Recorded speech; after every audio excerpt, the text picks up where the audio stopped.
خصوصاً على افضلهم وخاتم النبیین محمد الامین وعلى آلہ وصحبہ اجمعین. اما بعد فاعوذ باللہ من الشیطان الرجیم. بسم اللہ الرحمن الرحیم.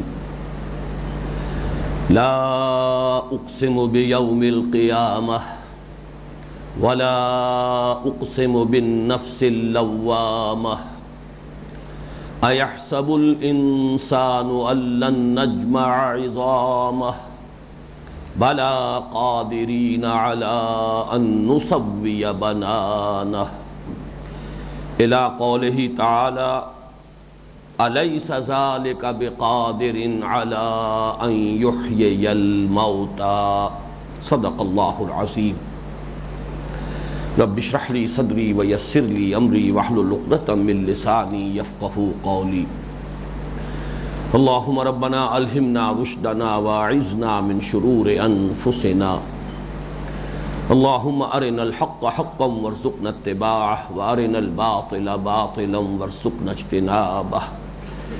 اللہم ربنا نور قلوبنا بالایمان واشرح صدورنا للاسلام ووفقنا لما تحب وترضى. آمین یا رب العالمین. آج آپ نے نوٹ کیا ہوگا کہ میں نے تلاوت بہت مختصر کی ہے سورہ قیامہ کی ابتدائی 4 آیات اور اس کے بعد صرف آخری آیت. آج ہماری ترتیب قدر مختلف رہے گی.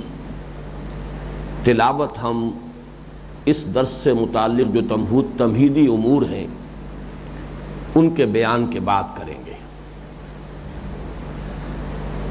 کچھ حسن اتفاق ہے کہ اکثر دروس کے آغاز میں تمہیدی امور جو ہیں ان کی تعداد 4 بنتی ہے. آج بھی یہ 4 باتیں آپ توجہ کے ساتھ نوٹ فرما لیں. سب سے پہلی بات یہ کہ اب تک ہمارے اس منتخب نصاب کے درس میں کامل صورت یا تو پہلے درس میں تھی سورۃ العصر، لیکن وہ قرآن مجید کی مختصر ترین صورتوں میں سے ہے.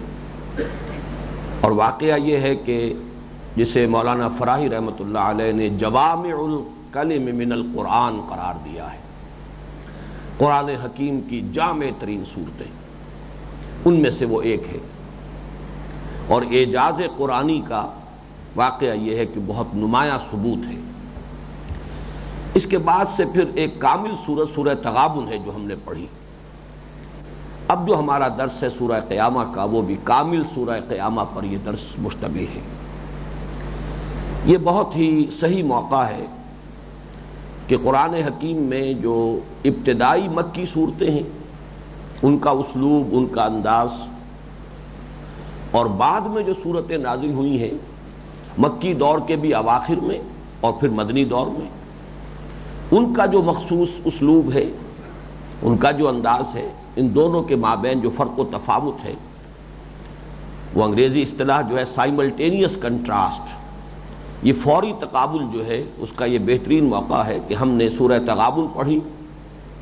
یہ مدنی دور کے بھی نصف اواخر میں سے متعلق ہے، سن 5 ہجری کے بھی بعد کی صورتوں میں سے ہے. اب ہم سورہ قیامہ پڑھنے لگے ہیں.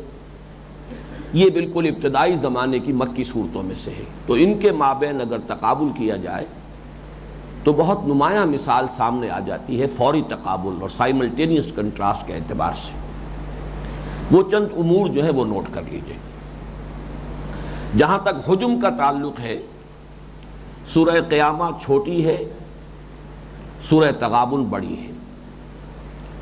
میرے مصحف میں نے گنتی کی ہے سورہ قیامہ کل 16 سطروں میں آ گئی ہے، جبکہ سورہ تغابن 28 سطروں میں آئی ہے. تقریباً 1 اور 2 کی نسبت ہے.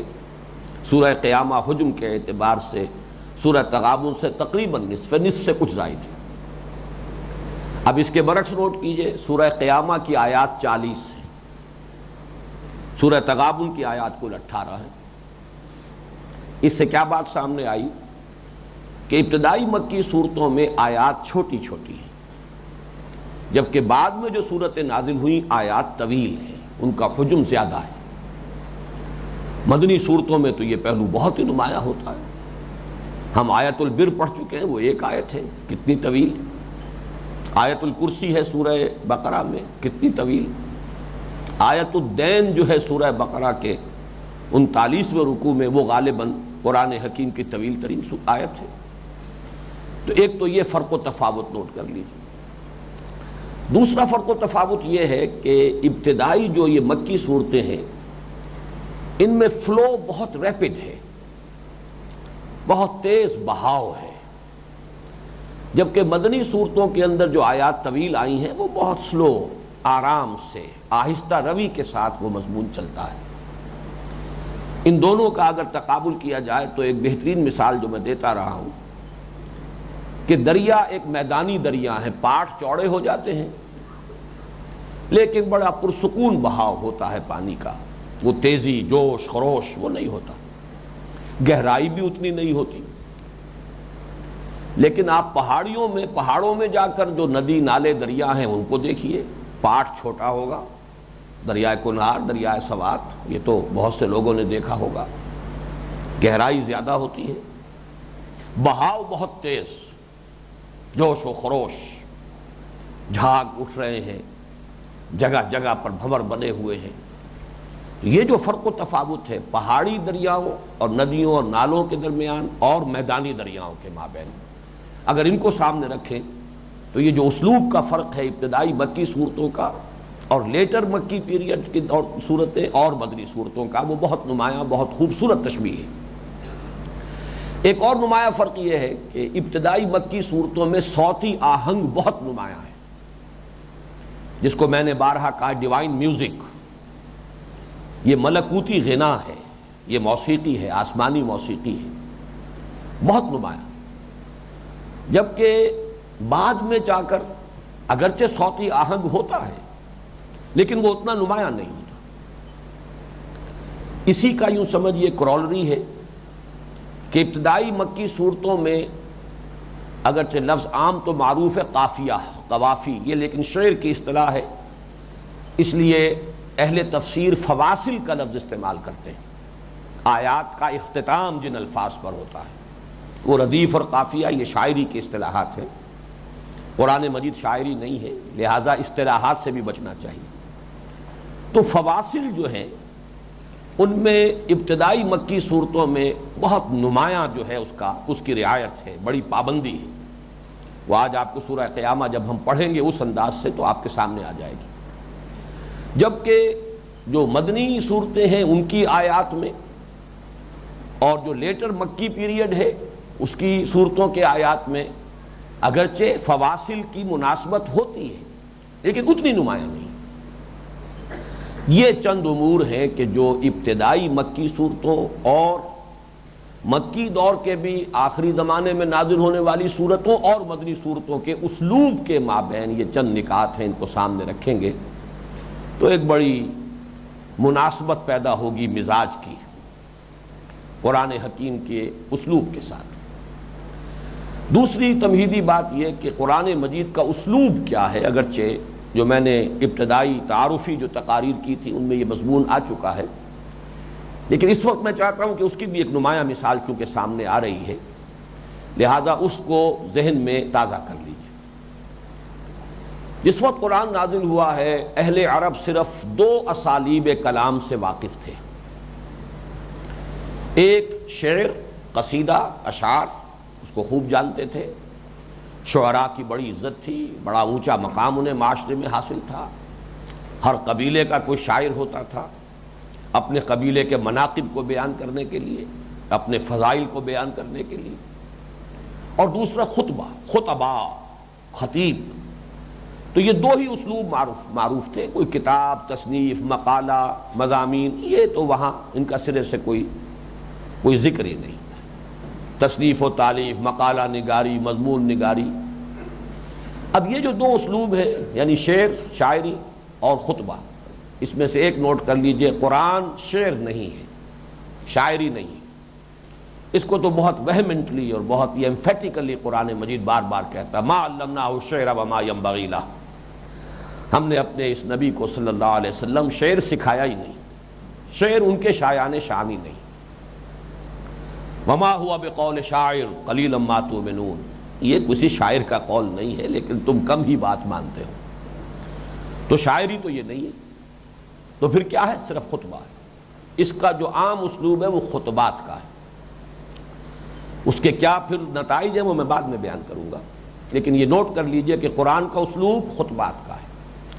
قرآن نہ تو ہمارے معروف جو تصورات ہیں ان کے مطابق کوئی کتاب ہے اس معنی میں کہ اس کے چیپٹرز ہوں، ایک چیپٹر میں ایک بات مکمل ہو گئی، اگلے میں اگلی بات آئے گی، اب دہرایا نہیں جائے گا پچھلے چیپٹر کے مضمون کو، بلکہ یہ کہ رفتہ رفتہ ایک ایک چیپٹر میں ایک ایک بات آگے بڑھے گی۔ قرآن اس معنی میں کتاب نہیں، جس کو ہم کہتے ہیں کلیکشن آف ایسیز، مجموعہ مضامین، مقالات، وہ بھی نہیں ہے قرآن۔ قرآن کو آپ کہہ سکتے ہیں کہ it's a collection of divine orations, خطبات الہیہ کا ایک مجموعہ ہے۔ ہر صورت ایک خطبہ ہے، چھوٹے بھی ہوتے ہیں خطبے، بڑے بھی ہوتے ہیں۔ حضور کے خطبے تو بہت مختصر ہوتے تھے، ہمارے خطبات کی طرح نہیں ہوتے تھے 1.5 گھنٹے کے، بہت مختصر خطبے۔ تو قرآن حکیم میں چھوٹے خطبے بھی ہیں، سورۃ العصر بھی ہے، اور قرآن حکیم میں بڑے طویل خطبے بھی ہیں۔ بعض مواقع پر حضور سے بھی ثابت ہے کہ آپ نے اتنا طویل خطبہ بھی دیا ہے کہ ایک نماز کا وقت آیا، اس میں وقفہ پڑا، پھر آپ جاری رکھا اپنے خطبے کو، پھر وہ نماز ادا کر کے پھر ابھی خطبہ آپ کا جاری رہا، لیکن یہ آپ کا عام اسلوب نہیں تھا، یہ ایک استثنائی سی بات ہے۔ البتہ ایک بات نوٹ کر لیجئے کہ جدید دور میں جو آزاد نظم کا تصور ہے، بلینک ورس، یہ چونکہ ہمارے ہاں اردو میں آیا ہے انگریزی سے، ہمارے ہاں پہلے یہ سرے سے متعارف نہیں تھا، نہ یہ اسلوب اردو زبان میں موجود تھا، آزاد نظم، اس کی کچھ نہ کچھ مشابہت قرآن مجید کے ساتھ ہے۔ میں یہ نہیں کہہ رہا کہ قرآن مجید کی مشابہت اس کے ساتھ ہے، بلکہ یہ کہہ رہا ہوں کہ اس اسلوب کی کچھ مشابہت قرآن کے ساتھ ہے، اس لیے کہ اس میں ردم ہوتا ہے، اوزان نہیں ہوتے، وزن نہیں ہوتے، قافیے نہیں ہوتے، ایک ردم ہوتا ہے، اور وہ ردم جو ہے قرآن مجید میں موجود ہے۔ اگرچہ جیسا کہ میں نے عرض کیا وہ مکی صورتوں میں بہت ریپڈ ہے، بہت نمایاں ردم ہے، جو مدنی صورتوں کے اندر اتنا نمایاں نہیں ہوتا ہے، اس اعتبار سے جنہیں ذرا سی بھی مناسبت ہوتی ہے موسیقی سے، وہ جان لیتے ہیں کہ یہاں پڑھنے والے نے غلطی کی ہے، اس لیے کہ ردم ٹوٹ گیا ہے۔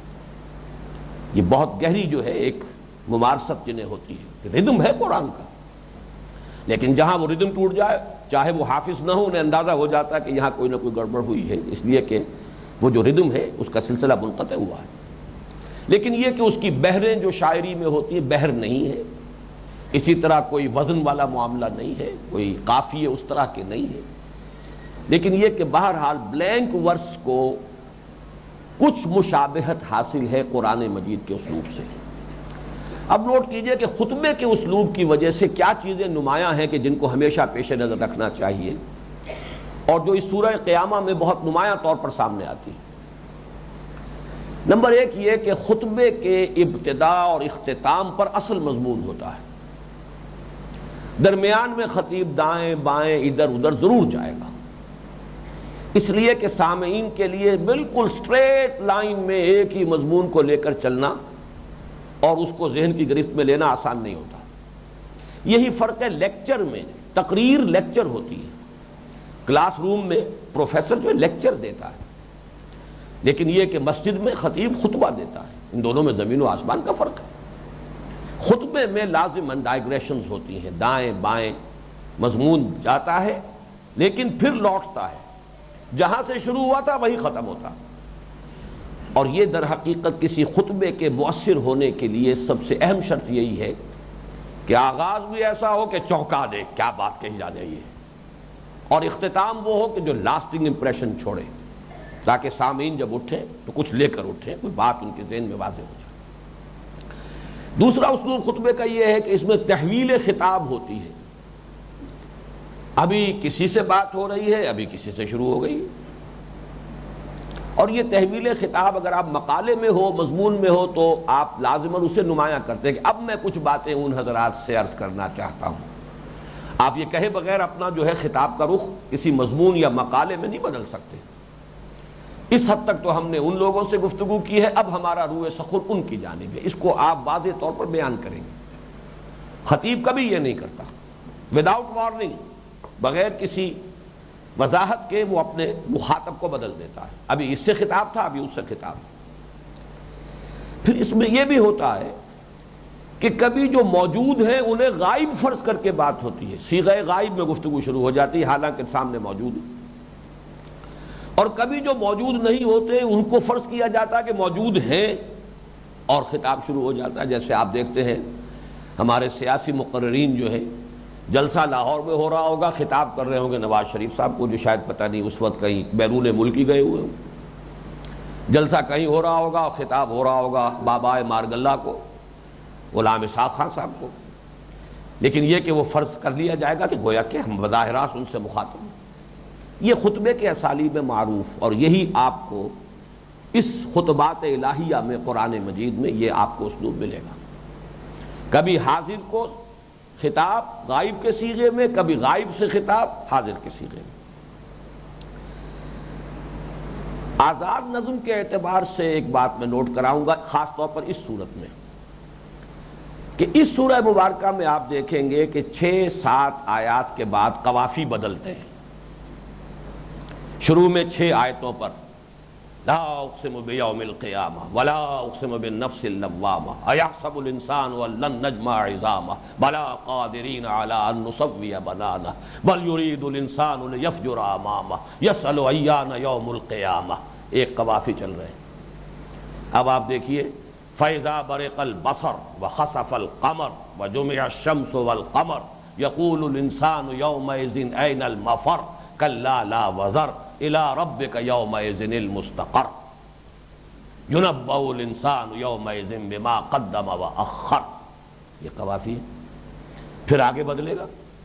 میں وہ ساری جب ہم تلاوت کریں گے تو اس کو نوٹ کیجئے گا، اس وقت صرف ایک مثال پر اکتفا کر رہا ہوں۔ تیسری تمہیدی بات اس درس سے متعلق یہ ہے کہ اس کا مضمون کیا ہے۔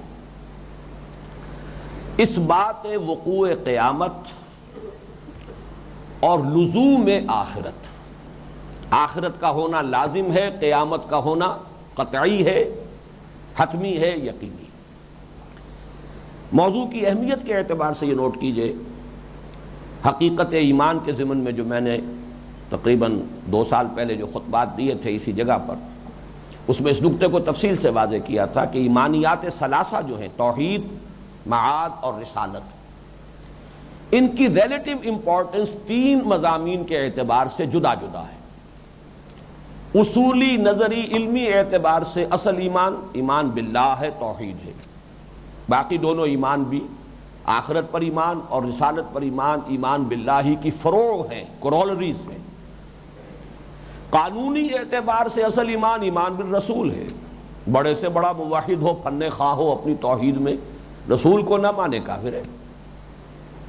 بڑے سے بڑا زاہد ہو، عابد ہو، رسول کو نہیں مان رہا، کافر ہے۔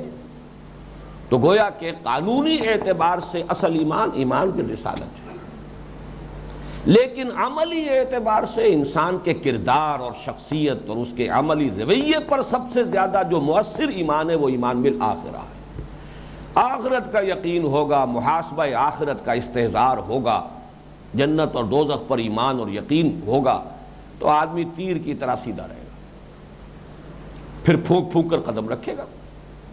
اور اگر کسی وجہ سے یہ مزمحل ہو جائے، کسی زیرو سے ضرب کھا جائے، آخرت ہے تو صحیح لیکن ہمیں بچانے والے موجود ہیں، چھٹی ہوئی، اب زیرو سے بڑی رقم ضرب کھا جائے، زیرو ہو جاتی ہے۔ جب بچانے والے موجود ہیں تو پھر آخرت کا ماننا نہ ماننا برابر ہے، غیر مؤثر۔ لیکن اگر ہو تو پھر واقعہ یہ ہے کہ انسان کا عمل سیدھا رہے۔ تو ایک تو اس اہمیت کو نوٹ کیجئے، یہی وجہ ہے کہ ابتدائی مکی صورتیں جو ہیں ان میں سب سے زیادہ زور اس آخرت کے مضمون پر، انذار آخرت۔ یا ایھا المدثر قم فانذر، اے خبردار کرنے والے، اے لحاف اوڑھ کر، کپڑا اوڑھ کر لیٹنے والے، کھڑے ہو جاؤ صلی اللہ علیہ وسلم اور خبردار کرو لوگوں۔ چنانچہ آپ کو معلوم ہے کہ وہ خطبہ، اس کا ذکر بعد میں بھی آئے گا، ابتدائی خطبات میں جو حضور صلی اللہ علیہ وسلم کی ہمیں ملتے ہیں، ان میں ایمان بالرسالت اور توحید ایک ایک جملے میں، اور پھر مفصل گفتگو آخرت پر۔ دوسری بات یہ نوٹ کیجئے کہ قرآن مجید میں جو اس بات آخرت کا مضمون آتا ہے تو مخاطب کون ہے ان کو سمجھ لیجئے. مخاطب وہ نہیں ہے کہ جو خدا کے منکر ہوں، اللہ کے منکر ہوں. اگر تو ایسے لوگ ہوں تو ان سے دلیل کسی اور طریقے سے دی جائے گی، پہلے اللہ کو منوائیں گے پھر آخرت کا مسئلہ آئے گا. لیکن جو اصل مخاطب تھے قرآن حکیم کے ابتدائی مخاطب اہل عرب، وہ اللہ کو مانتے تھے. شاذ تھے ان میں وہ لوگ کہ جو خدا کے بھی منکر ہوں، جن کو آج کل کے مادیین ہم کہتے ہیں، تھے وہاں موجود لیکن شاذ، کل معدوم نہ ہونے کے درجے. اصل میں وہ لوگ تھے جو اللہ کو تو مانتے تھے لیکن یا تو آخرت کے سرے سے منکر تھے، کوئی آخرت نہیں، ناممکن ہے، مستبعد ہو نہ ہونے والی بات، انہونی بات، ہیہات لما توعدون اذا متنا وکلنا ترابا ذلک رجع بعید. جب ہم مر جائیں گے، مٹی ہو کر مٹی میں مل جائیں گے، پھر اٹھا لیا جائے گا، انہونی بات ہے. اور یا یہ ہے کہ وہ آخرت کو بھی مانتے تھے لیکن شفاعت باطلہ کے زیرو سے ضرب دے دیتے تھے. ہمارے یہ بت جو ہیں، یہ دیویاں دیوتا جو ہیں، یہ آخر کس برس کی دوا ہیں؟ آخرت میں ہمیں بچائیں گے، اس لیے ڈنڈوت کرتے ہیں ان کی، اس لیے ان کو چڑھاوے چڑھاتے ہیں، اس لیے سجدے کرتے ہیں. یہ سب کچھ کس لیے کر رہے ہیں؟ یہ سارا کھکیڑ کیوں بول لے رہے ہیں؟ دیوانہ بکار خیش اشیار، یہ تو ہمارا کاروبار ہے.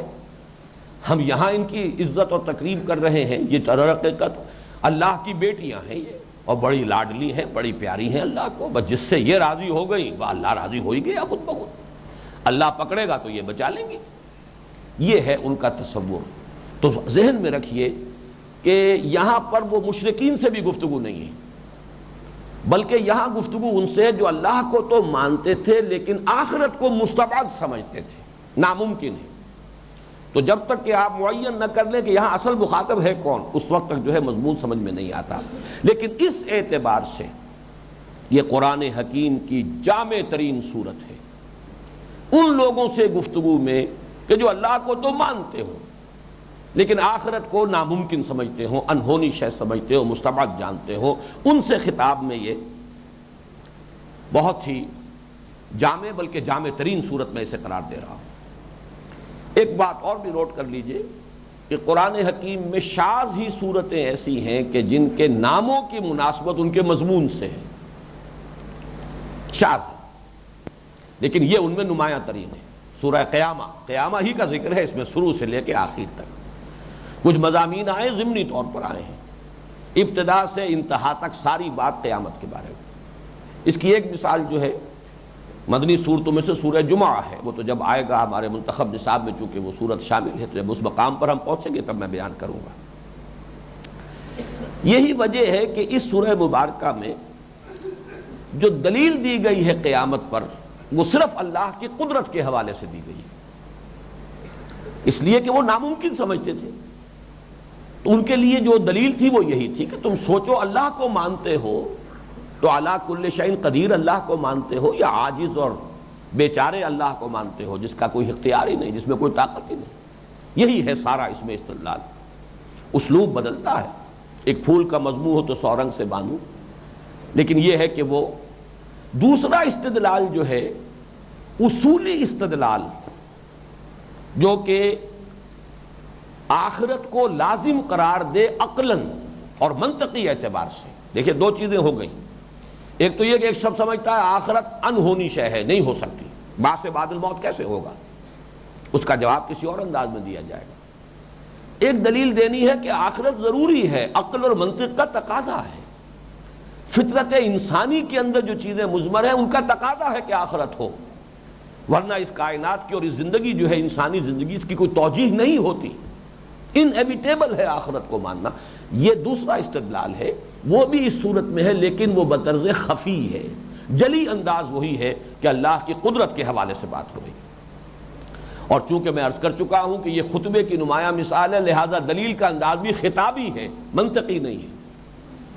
خطابی اذعانی، اس پر گفتگو میں پہلے کر چکا ہوں کہ کیا فرق ہے خطابی انداز میں. خطابی انداز میں متکلم کا یقین یہ اصل دلیل ہوتی ہے، اور منطقی استدلال میں کوئی نہ کوئی آپ کو منطق سے کوئی استشہاد کرنا پڑے گا، کوئی دلیلیں لانی پڑیں گی. تو یہاں پر وہ منطقی اور جو استدلالی انداز ہے وہ کم ہے، خفی ہے۔ خطابی دلیل جو ہے وہ ہے کہ جو دی گئی ہے۔ اب ان تمہیدی امور کے بعد اب چوتھی بات یہ کہ اب میں کوشش کروں گا کہ اس سورہ مبارکہ کی تلاوت بھی میں کروں تو خطبے کے انداز میں۔ اگرچہ میرا یہ انداز ہے، میں نمازوں میں بھی قرآن اسی طرح سے پڑھتا ہوں، لیکن شاید اس وقت جب میں ایک شعوری کوشش کروں تو شاید اس کا حق ادا نہ کر سکوں، لیکن یہ کہ کوشش کروں گا کہ اس سے آپ کو اندازہ ہو، اور اس کے لیے نوٹ کیجئے۔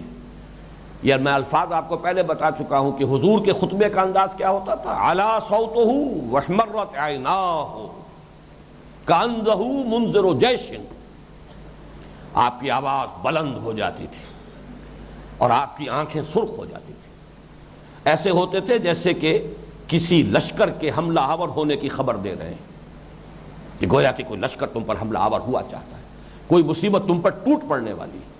تو جس طرح اس طرح کی کیفیت ہوتی ہے کسی نذیر عریان کی، اس انداز میں حضور کا خطبہ ہوتا تھا۔ اس میں دو جگہ پر آپ دیکھیں گے پوری 40 آیات میں سے صرف 2 آیات ہیں کہ جن میں فواصل کا لحاظ نہیں ہے، ذرا ہٹ کر ہیں۔ ان میں سے ایک جگہ کو تو ہم پڑھتے ہیں اس طور سے کہ 2 آیتوں کو جوڑ دیتے ہیں، تو نمایاں نہیں ہوتا کہ یہاں وہ فواصل کی رعایت نہیں، ایک جگہ پر رکنا چاہیے، لیکن جیسا کہ میں نے عرض کیا یہ نظم ہے ہی نہیں کہ اس میں کہ ہر جگہ پر ان قوانین کی پابندی ضروری ہو۔ پھر میں اس کا ترجمہ بھی کروں گا، وہ اس رواں انداز میں کروں گا کہ جس سے اس کا خطبہ ہونا نمایاں ہو جائے، جو اس کا اصل اسلوب ہے، اس کا انداز ہے، وہ سامنے آ جائے۔ صرف 2 چیزیں پیش نظر رکھوں گا کہ جو اس میں جو محذوف ہیں مضامین، اس کی وضاحت میں بعد میں کروں گا، ترجمے کے دوران نہیں کروں گا۔ محذوفات اور مقدرات اور مضمرات جو اس کے اندر چھپے ہوئے ہیں، جو گویا کہ انڈرسٹوڈ ہیں، ان کو بھی میں بیان کروں گا۔ آپ یہ نہ سمجھیں کہ یہ الفاظ تو قرآن کے اندر موجود نہیں ہے، یہ اپنی طرف سے اضافہ کر رہا ہے، یہ اس کے لیے دلیل میں بعد میں دوں گا، لیکن یہ تلاوت میں کروں گا خطبے کے انداز میں، اور رواں ترجمہ بیان کروں گا تاکہ وہی اسلوب جو ہے برنگ آؤٹ کر سکوں زیادہ سے زیادہ، جتنی بھی اللہ توفیق دے۔ اور اس کے لیے ضروری ہوگا کہ تسلسل کو قائم رکھنے کے لیے جو محذوفات اور مقدرات ہیں اور مضمرات ہیں، انہیں کچھ کھول کر ترجمے بیان کر دیا جائے۔ اب آپ اس پر نگاہ اپنے، آج اسکرین بھی اللہ کے فضل و کرم سے صحیح آ گئی ہے، اس پر اپنی توجہ کو منعطف کریں، اور میں اب تلاوت کا آغاز کر رہا ہوں۔ اعوذ باللہ من الشیطان الرجیم، بسم اللہ الرحمن الرحیم۔ لا اقسم بیوم القیامہ ولا اقسم بالنفس اللوامہ ایحسب الانسان ان لن نجمع عظامہ بلا قادرین علی ان نسوی بنانہ بل یرید الانسان لیفجر امامہ یسأل ایان یوم القیامہ فاذا برق البصر وخسف القمر وجمع الشمس والقمر يقول الإنسان يومئذ أين المفر كلا لا وزر إلى ربك يومئذ المستقر ينبأ الإنسان يومئذ بما قدم وأخر بل الإنسان على نفسه بصيرة ولو ألقى معاذيره لا تحرك به لسانك لتعجل به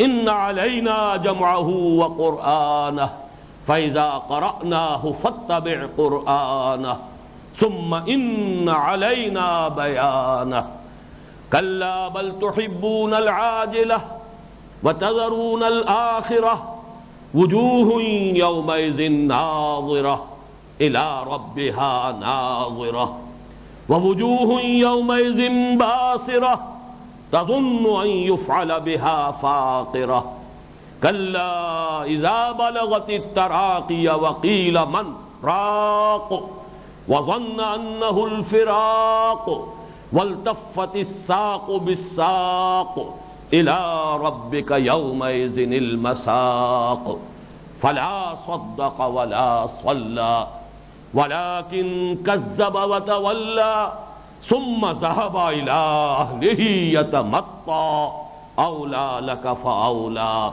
ثم أولى لك فأولى أيحسب الإنسان أن يترك سدى ألم يكن نطفة من مني يمنى ثم كان علقة فخلق فسوى فجعل منه الزوجين الذكر والأنثى أليس ذلك بقادر على أن يحيي الموتى بلى إن الله على كل شيء قدير صدق اللہ العظیم۔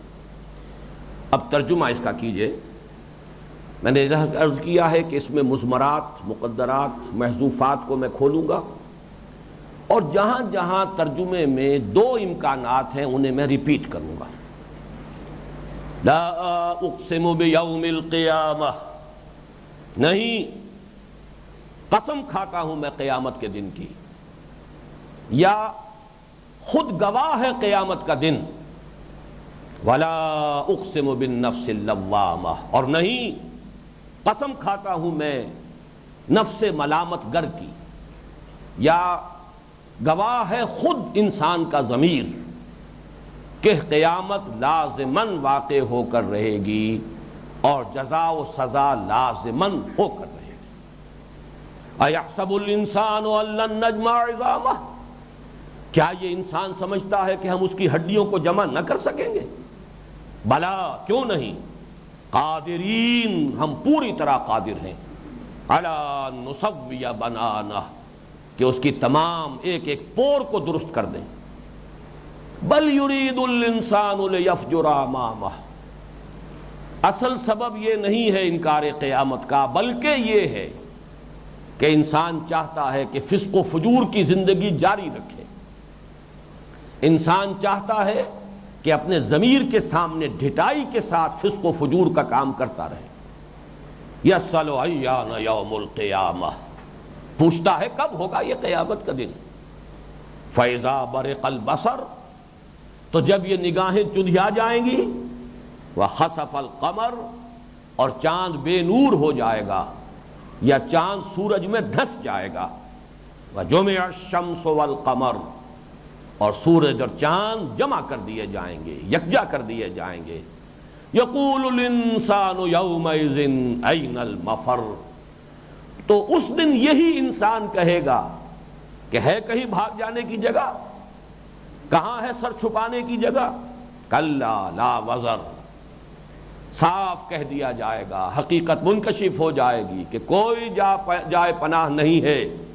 الی ربک یومئذ المستقر، اس دن تو کشاں کشاں لا محالہ تیرے رب ہی کے حضور میں جا کھڑے ہونا ہے۔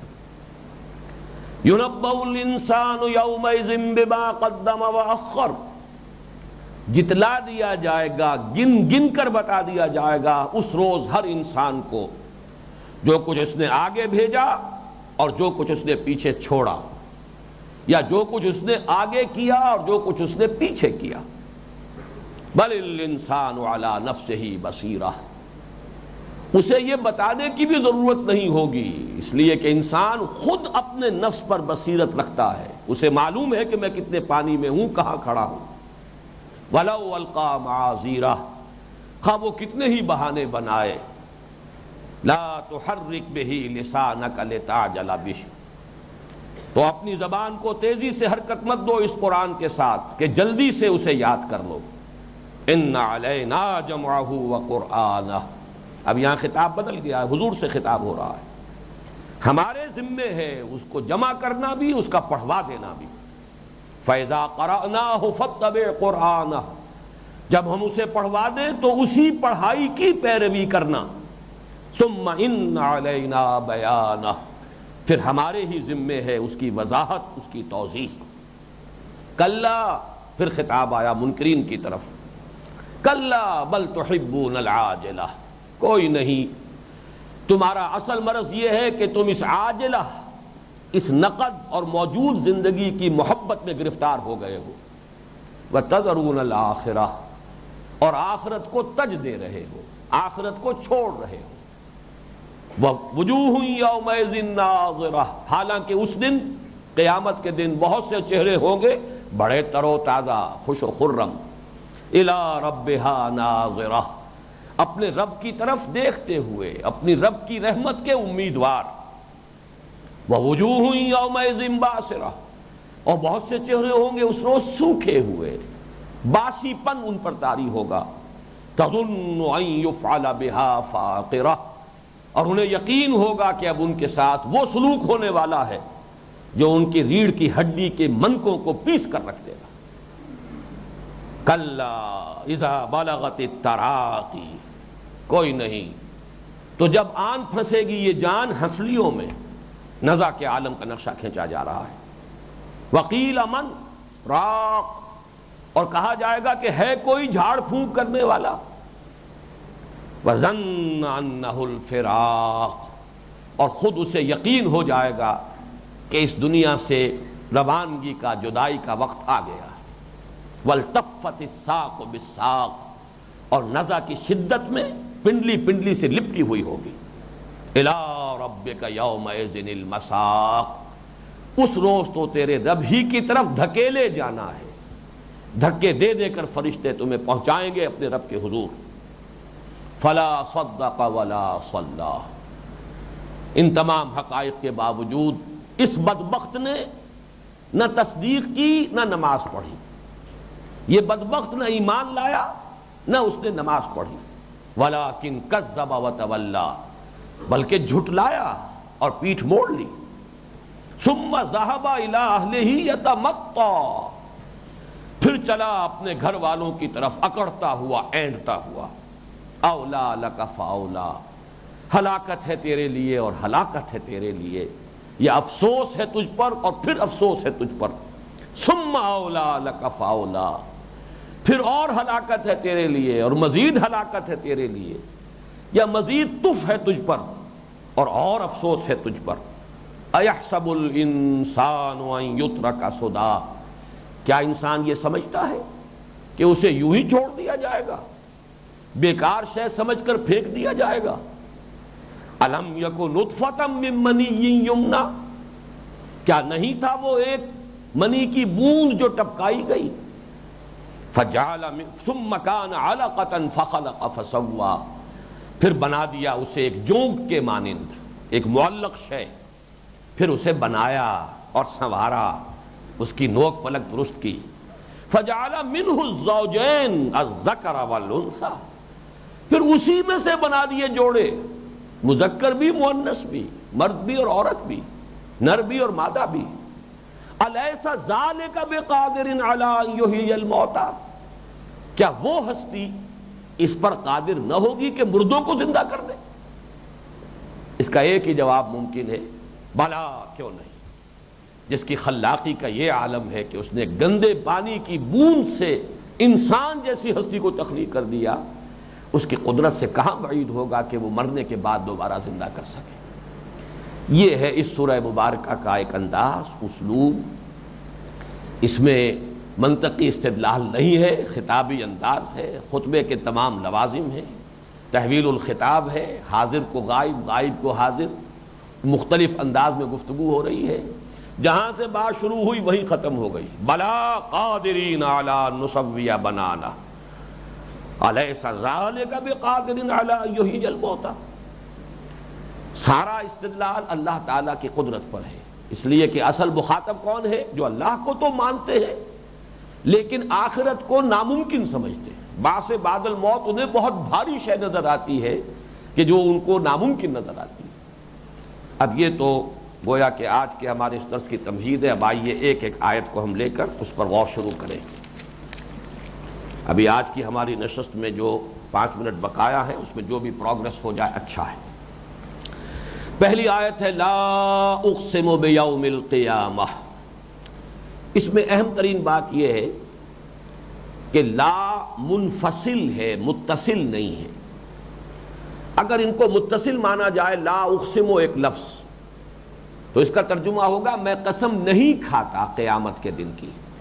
ولا اقسم بیوم بالنفس اللوامہ، اور میں قسم نہیں کھاتا نفس ملامت گر کی. لیکن یہ اسلوب نوٹ کر لیجئے کہ یہاں پر لا منفصل ہے. اصل میں عربی زبان میں پنکچویشن نہیں ہے، یہ قومیں، فل سٹاپ، سیمی کولن، کولن وغیرہ وغیرہ، جس سے کہ عبارت کے اندر جو ہے اسلوب کا اور اس کے اندر پھر معنی کا فرق واقع ہوتا ہے. سادہ سی مثال بارہا میں نے دی ہے کہ روکو مت جانے دو، روکو مت جانے دو، الفاظ وہی ہیں، صرف یہ کہ کہاں آپ نے وقفہ ڈالا اس سے زمین و آسمان کا بالکل برعکس مفہوم پیدا ہو گیا۔ روکو مت، جانے دو، روکو مت، جانے دو۔ اگر مت کو ادھر جوڑ دیا تو مفہوم کچھ اور ہے، اور مت کو ادھر جوڑ دیا تو مفہوم کچھ اور ہے۔ ظاہر بات ہے جب خطبہ دے رہا ہوتا ہے انسان تو وہاں پر رکتا ہے، وقفہ وہیں ڈالتا ہے جہاں وہ ڈالنا چاہتا ہے۔ انگریزی میں اس کے لیے کوما ہے، نے I swear by the day of judgment، اب یہاں نے علیحدہ ہو گیا، وہاں کوما ہوگا۔ لیکن یہ کہ عربی زبان میں پنکچویشن نہیں ہے، بلکہ جب قرآن لکھا گیا ہے مصحف کی شکل میں تو اس میں تو نقطے بھی نہیں تھے، زیر زبر بھی نہیں تھے، زیر زبر تو بہت بات کی بات ہے، نقطے بھی نہیں تھے، تو پنکچویشن کا کیا سوال۔ لیکن یہ کہ نوٹ کر لینا چاہیے کہ یہ اصل میں اسلوب کیا ہے۔ کہیں تو ہوتا ہے آیت کے شروع میں کلا، کہیں صرف لا۔ اس میں مراد کیا ہے کہ جو مخاطب ہے اس کی کسی خیال یا نظریے کی تردید کر کے بات شروع کی جاتی، نہیں ایسا نہیں ہے بلکہ یوں ہے۔ تو یہ نہیں ایسا نہیں ہے، تمہارا خیال غلط ہے، تمہارا زعم باطل ہے، اس کو کلا یا لا۔ لیکن یہ کہ اس کو پڑھتے ہوئے، اور واقعہ یہ ہے کہ جو ہمارے اسلوب ہے تجوید کے، اس میں یہ کہ اس لا کو کھینچنا چاہیے، اس لیے کہ آگے حمزہ آ رہا ہے، لا اقسم، خود بخود فصل آ جاتا ہے یہاں۔ ایک وقفہ جو ہے اس کو صحیح طریقے میں پڑھا جائے گا تو خود بخود وہ کوما لگتا ہے۔ لیکن یہ کہ ہمارے ہاں بعض حضرات نے ادھر توجہ نہیں کی ہے تو ترجمہ کیا ہے میں قسم نہیں کھاتا، پھر اس کے لیے تعویلیں کی ہیں۔ لیکن یہ اسلوب جو ہے بہت ہی عمدگی کے ساتھ مولانا فرائی رحمۃ اللہ علیہ نے اسالیب قرآن پر، واقعہ یہ ہے کہ ان کی دی ہوئی رہنمائیاں جو ہے بڑی بنیادی، بہت مفید ہیں، تو اس کو انہوں نے بہت نمایاں کیا ہے۔ نہیں قسم کھاتا ہوں میں قیامت کے دن کی۔ اب اس میں ایک بات یہ نوٹ کیجئے کہ دلیل کون سی ہے، یہ دلیل خطابی ہے، یعنی متکلم کا یقین اصل دلیل ہے، جس کی میں وضاحت کر چکا ہوں سورہ تغابن میں۔ زعم الذین کفروا ان لن یبعثوا قل بلا وربی لتبعثن ثم لتنبؤن بما عملتم۔ دھوکہ لگ گیا ہے ان کافروں کو کہ انہیں اٹھایا نہیں جا سکے گا۔ کہہ دیجئے اے نبی کیوں نہیں، یقیناً اور مجھے اپنے رب کی قسم ہے تم لازماً اٹھائے جاؤ گے۔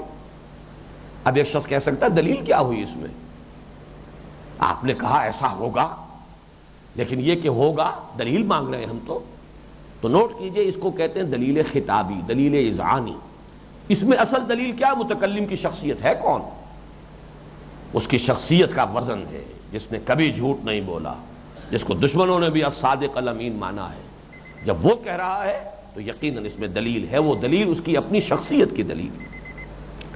اسی طریقے سے وہ خطبہ جو ہے میں وہ جلدی سے آپ کو سنا دیتا ہوں۔ یہ اصل میں نہج البلاغہ میں یہ خطبہ ملا ہے مجھے، اور حدیث کی کتابوں میں نہیں ملا، لیکن میں سمجھتا ہوں کہ صحیح ہے بالکل۔ نہج البلاغہ کے شروع میں خطبات نبوی ہیں، پھر حضرت علی کے خطبات اور ان کے خطوط وغیرہ ہیں۔ تو حضور نے خطبہ دیا، ان الرائد لا یکذب اہلہ، دیکھو لوگو کسی قافلے کا راستہ دکھانے والا کبھی اپنے قافلے والوں کو دھوکہ نہیں دیا کرتا۔ واللہ لو کذبت الناس جميعا ما کذبتکم ولو غررت الناس جميعا ما غررتکم، خدا کی قسم اگر میں تمام انسانوں سے جھوٹ بول سکتا تب بھی تم سے کبھی جھوٹ نہ بولتا، اور تمام انسانوں کو دھوکہ دے سکتا تب بھی تمہیں کبھی دھوکہ نہ دیتا۔ واللہ الذی لا الہ الا ہو، اس اللہ کی قسم ہے جس کے سوا کوئی معبود نہیں۔ انی لرسول اللہ الیکم خاصۃ والی الناس کافۃ، میں یقیناً اللہ کا رسول ہوں تمہاری طرف بالخصوص اور پوری نوع انسانی کی طرف بالعموم۔ اب یہ تو دو جملوں میں توحید اور آخرت آ گئے، توحید اور رسالت۔ اب آیا واللہ لتموتن کما تنامون، خدا کی قسم تم لازماً مر جاؤ گے سب کے سب جیسے کہ روزانہ رات کو سو جاتے ہو۔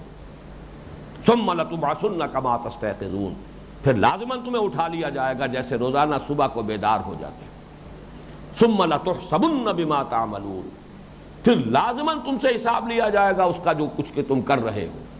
ثم لتجزون بالاحسان احسانا وبالسوء سوءا، پھر لازماً بدلہ مل کر رہے گا بھلائی کا بھلا، برائی کا برا۔ وَإِنَّهَا لَجَنَّةٌ أَبَدًا أَوْ لَنَارٌ أَبَدًا، اور وہ یا تو جنت ہے ہمیشہ ہمیش کے لیے یا آگ ہے ہمیشہ ہمیش کے لیے۔ صدق رسول اللہ صلی اللہ علیہ وسلم۔